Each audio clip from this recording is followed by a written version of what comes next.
Hey guys, Edward here from Edward279, the Mixed Content Creator. Now, when you think of Joseph Stalin, you probably think of mass purges, extreme suppression of dissent, and other tyrannical acts that Soviet Russia's Man of Steel, that's literally what his last name translates into, implemented in the Soviet Union. But how did him, among many of history's worst dictators, rise to power? And how did he fall? This is the rise, reign, and fall of history's dictators. Subject: Joseph Stalin. The Russian Civil War and the rise of Stalin. After the Russian Revolution, a democratic provisionary government was set up in Russia, and ultimately toppled, because the Russian Civil War was here. A brutal clash between the communist Bolsheviks, known as the Reds, and a loose coalition of anti-communist forces known as the Whites. Stalin served alongside the Bolsheviks, who ultimately won, marking the establishment of the Union of Soviet Socialist Republics, or USSR for short. However, he was not the one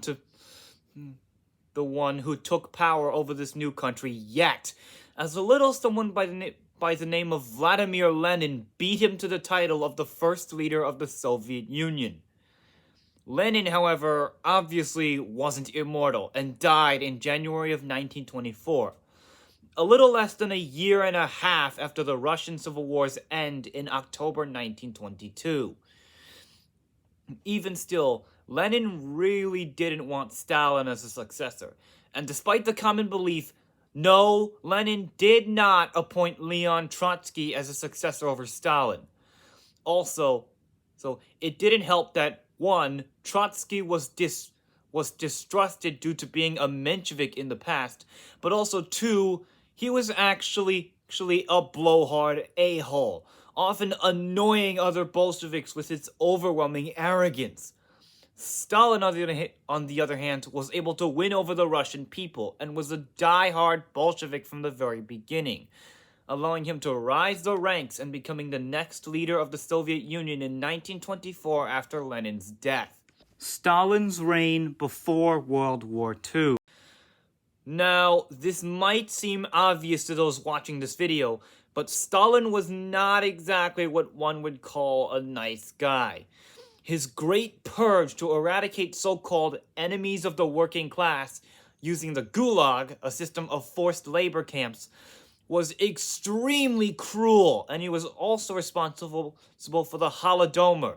I definitely butchered that pronunciation, did I?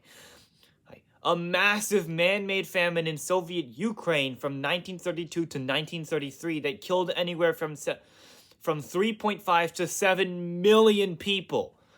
However, the part of Stalin's reign that's probably most well known about, at least here in the US, is his role in World War II. Stalin's reign during World War II. In the early days of the war, he and a certain Austrian mustache man were actually pretty cool with each other. And by that time, Germany had Anschluss Austria and was quickly swallowing up Czechoslovakia. Then, on the 23rd of August 1939, the Molotov-Ribbentrop Pact was signed, a treaty of non-aggression between the Third Reich and the Soviet Union. The Western Allies, predominantly Great Britain and France, were deeply shocked, and a little more than a week later, German troops were pushing into Poland, eventually splitting the country between the Germans and Soviets and marking the official beginning of World War II's European theater. Around the same time, Japan had breezed through Manchuria and most of coastal China, and decided to try its luck invading the Mongolian People's Republic, a communist regime set up in, Mongolia. This failed, largely because Stalin came to the aid of the regime in Mongolia. And despite the mass slaughter of Chinese communists by the leader of the Republic of China, Chiang Kai-shek, during the brutal Chinese Civil War, Stalin still sent aid to Chiang Kai-shek's China, primarily to keep an aggressive, expansionist Japan off the USSR's doorstep. Then, a couple of months after the Germans invaded Poland, Stalin started another war, this time with Finland. The Winter War. Even though the USSR technically won, Stalin's forces really struggled and the victory was Pyrrhic, meaning that even though the USSR claimed victory, the Soviet forces struggled hard and fought hard against the Finns. Then, unsurprisingly, that mustache-having Austrian ex-painter I mentioned before betrayed Stalin in June of 1941. Operation Barbarossa was here, and despite being warned not to trust Hitler by the West, he refused to listen and was far from prepared, which was definitely not helped by the fact that many of the Soviet Union's good generals and military leaders were killed in Stalin's purges. In the early days of the operation, German forces made staggering progress, capturing the Baltic states, Byelorussia, now Belarus, and the Ukraine, while also putting Leningrad, now St. Petersburg, under siege and rapidly advancing towards the capital, Moscow. It seemed to be the end for Stalin, but surprise, it got cold. Extremely cold. Because Hitler was so confident in a victory before winter, he did not give his troops winter clothing, and several thousand German soldiers just ended up freezing or starving to death in the extreme cold of the Russian winter. Then, Stalin called in troops from the Siberian front, which were specially trained to fight in extremely cold temperatures, and soon it was a matter that the Soviets were breezing while the Germans were freezing. And after a few major Soviet victories that were key turning points on points in the Eastern Front, such as the Battle of Moscow, Battle of Stalingrad, Battle of Kursk, and Operation Bagration, combined with advances in North Africa, Italy, France, and the Low Countries by the British, Americans, and Canadians, Hitler's Third Reich was collapsing on all fronts, and Germany surrendered on the 7th of May in 1945.